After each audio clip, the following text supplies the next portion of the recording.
Hello everyone. आज की video में मैं बताऊंगा कक्षा 7 का गणित अब दक्षता अभ्यास 3। तो पिछली वीडियो में मैंने बता दिया है और इस वीडियो के डिस्क्रिप्शन में मैंने लिंक दे दिया है। अगर आपने नहीं देखा है पिछली वीडियो तीसरा का ए बी, और उसके बाद में मैं बताऊंगा दक्षता अभ्यास। दक्षता अभ्यास में पहला प्रश्न क्या बोला गया है, किसी परीक्षा में एक कक्षा के 15 शिक्षार्थियों के पूर्णांक 100 में से प्राप्तांक निम्नवत है। कोई परीक्षा हुआ है और एक कक्षा के 15 शिक्षार्थियों का पूर्णांक है कितना, 100 में से 15 लोग क्या क्या पाए हैं नंबर। तो पहला जो है वो कितना है, 0 पाया है। दूसरा 30 दूसरा और तीसरा 30 पाया है। फिर ऐसे चौथा, ऐसे सभी का 15 लोगों का ये क्या है, ये दिया गया है, क्या आंकड़ा दिया गया है।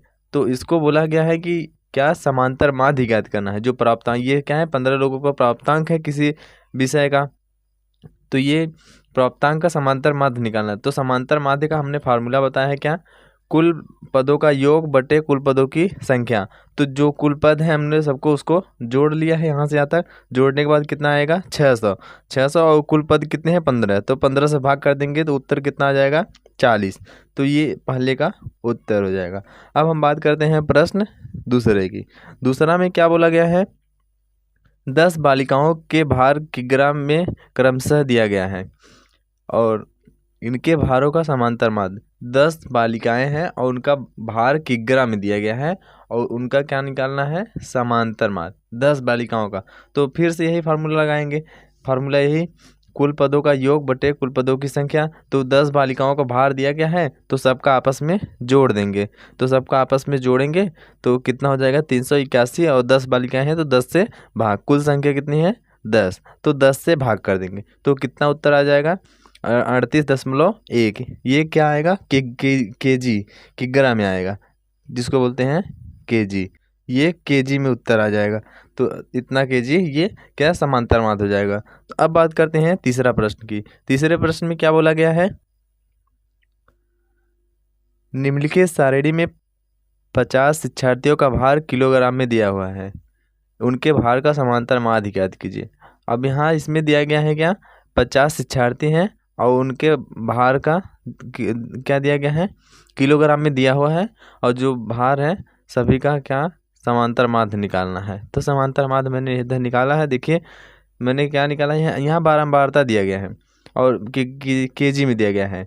तो सबका मैंने क्या निकाला है, पहले इसके लिए हमने फार्मूला आपको बताया था, समांतर माध्य बराबर क्या होता है, समेशन एफ इंटू एक्स। मतलब कि जो बारंबार के मतलब जो पद होता है उसका बारंबारता के साथ गुणा करते हैं और सभी को हम जोड़ देते हैं, जो आता है उसके बाद में हम उसका क्या करते हैं, भाग कर देते हैं।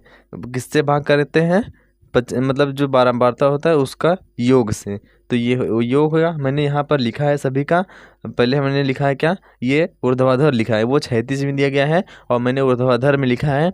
तो मैंने इसका दोनों का आपस में गुणा करके सबको जोड़ लिया है, summation F into x. Summation का मतलब जोड़ होता है, तो यहाँ से हमने पूरा जोड़ लिया है इसको और उसके बाद में बारंबारता को भी जोड़ लिया है। क्यों हमको बारंबारता को जोड़े हैं, क्योंकि बारंबारता से ही भाग किया जाता है, तो हमने इसलिए इसको जोड़ लिया है। तो ये आएगा कितना 2148। 2148 को हमने भाग किससे किया, 50 से। क्यों 50 से किया, क्योंकि बारंबारता 50 है। तो भाग करने पर आया कितना 42.8106, इतना ये लगभग में उत्तर आया है। तो ये रहा तीसरा का उत्तर। अब हम बात करते हैं प्रश्न संख्या 4 की। प्रश्न संख्या 4 में क्या दिया गया है, निम्नलिखित बारंबारता बंटन का समांतर माध्य याद कीजिए। बारंबारता बंटन दिया गया है, पहले वो 36 में दिया है, हमने लिखा है क्या ऊर्ध्वाधर। इस प्रकार से आपको लिखना है, उसके बाद में क्या निकालना है, समांतर माध्य। तो फिर पिछले जैसे तीसरा क्वेश्चन है वैसे इसको भी करना है। तो हमने आपस में सबका मल्टीप्लाई कर दिया, गुणा कर दिया है, सबका मान आ गया। उसके बाद मैंने सबको जोड़ लिया है। तो सबको जोड़ने के बाद में कितना आया है 3909.5, ये समेशन, और ये बारंबारता को जोड़े कितना आ गया 27। तो 27 से हमने इसको भाग, यहाँ लिखा जो ये आया है यहाँ लिखा, उसके बाद 27 से भाग कर दिया। तो ये कितना आएगा 144.79। ये क्या आ गया चौथा का उत्तर। अब हम बात करते हैं प्रश्न 5वां की। 5वां में क्या दिया गया है, नीचे दी गई तालिका में किसी क्षेत्र के एक वर्ष में विभिन्न खाद्यान्नों में उत्पादन के आंकड़े दिए गए हैं। आंकड़ों का पाई ग्राफ निरूपण कीजिए। अब आंकड़ा दिया गया है, अब क्या करना है, अब यहाँ से समांतर मान नहीं निकालना है, अब क्या बनाना है, पाई ग्राफ बनाना है। तो पाई ग्राफ बनाने के लिए सबसे पहले हमको क्या निकालना होगा, त्रिज्यखंड का कोण। तो त्रिज्यखंड कोण निकालने के लिए सबसे पहले हमको संपूर्ण भाग का कौन सा कितना भाग है। तो इसमें अनाज दिया गया है, दाल दिया गया है। अनाज ये मक्का, मटर, चना, गेहूँ, धान दिया गया है और इसका हम यहाँ योग लिखे हैं और हमने जोड़ा किसको है, इसको। ये जो उत्पादन है हमने उसको जोड़ लिया। तो उत्पादन कुल कितना है, 36 लाख टन।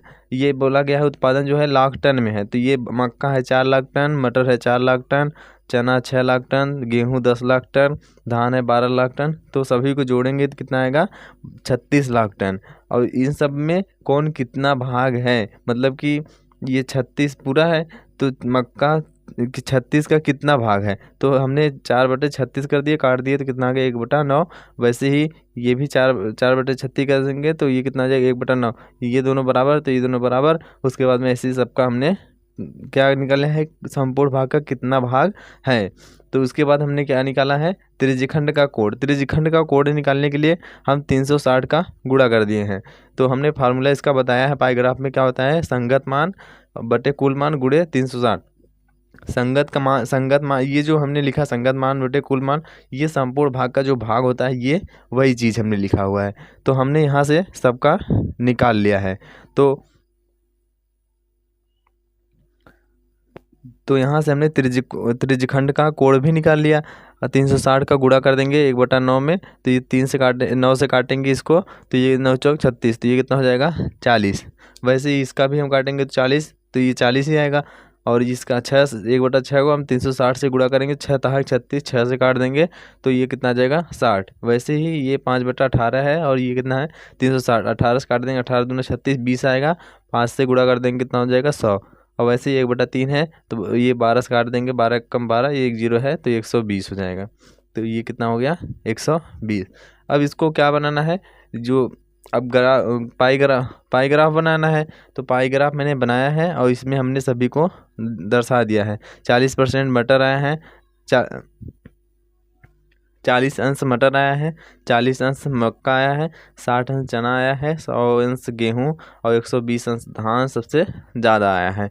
तो ये हो गया है 5वां का उत्तर। अब हम बात करेंगे प्रश्न संख्या 6 का। क्या बोला गया है,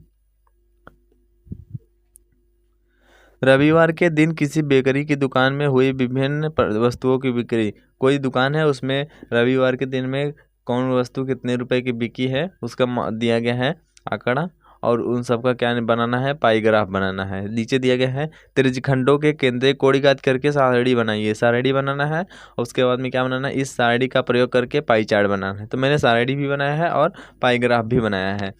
तो अब हम बात करते हैं इसका ये सारणी कैसे बनाएंगे। तो सारणी बनाने के लिए हमने वस्तु जो है उसको लिख लिया, रुपए कितना है उसको लिख लिया हमने। ये इस रुपए जो है पूरा हमने जोड़ा है, कितना है, 720 रुपया है। तो पूरे का ये ब्रेड कितने बिचा है, 4/9 भाग बिका है। और वैसे ही 120 रुपये क्या है, मीठा बिस्किट। तो 120/720 कर देंगे तो काट देंगे तो 12 छंग 72, 12 कम 12, 12 छंग 72, तो ये 1/6 आ जाएगा। वैसे ही हम 160 है, ये बीच में लाइन गलत हो गया था तो इसको मत देखिए। 160 बटा कितना है, 720, 0 0 कट जाएगा और इसको 8 से काटेंगे, 8 दूनी 16, 8 9 72। वैसे ही 80 बटा 720 कर देंगे, 0 0 काट देंगे, 8 1 कम 8, 8 9 72, 1/9 हो जाएगा। वैसे ही 40 बटा 720 करेंगे, 0 0 काट देंगे, 4 से काट देंगे तो 18 चौक 72, 1/18।